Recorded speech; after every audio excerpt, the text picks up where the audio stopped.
mën nga abonné ci Khidma TV da ngay bës abonné après nga bës cloche de notification bi ngir xibaar bu ñu mën a dugal nga mën ci jot ci nu mu gën a gaawee Khidma TV, la chaîne d'actualité autrement.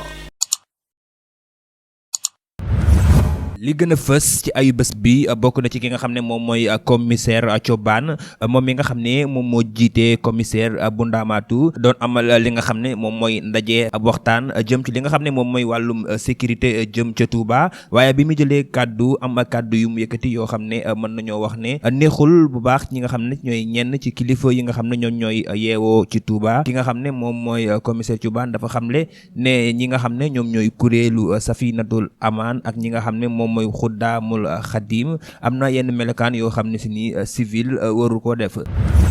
loolu itam waral ka ki nga xam ne si ni moom mooy Serigne Amsat di njiital Xuddaamul Xadim génn ay tontu jëmale ko ci ki nga xam ne si nii moom mooy commissaire Thioban di ki nga xam ne moom moo nekk commissaire bu Ndaamaatu xamale ne li nga xam ne si nii moom moo xew ci dëkk bi yàgg na ci tamit police booy xool liggéeyam demeewul noonu moom sax gendarmerie moom moo gën a crédible ci benn côté booy xool.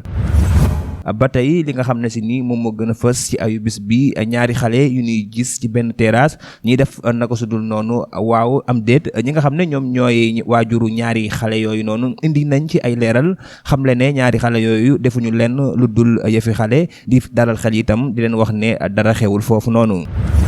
ba tey li gën a fës ci ayu bis bi woo bu ñu woo président Ousmane Sonko le 3 novembre bii di ñëw indi njàqare ak tiis dëkk bu fees dell ak ay takk der ki nga xam ne moom moo waral coow li di président Ousmane Sonko indi na ay leeral ne lii ab audition kese la jarul yenn matériel yi di xamal tamit ñi nga xam ne si nii ñoom ñoo nekkee ci wàllam di waa Pastef di leen xamal ne mën nañoo toog moom mi nga xam ne moom moo waral coow li dina dem wuyu ji te lii audition kese la bu génnee dina indi ay leeral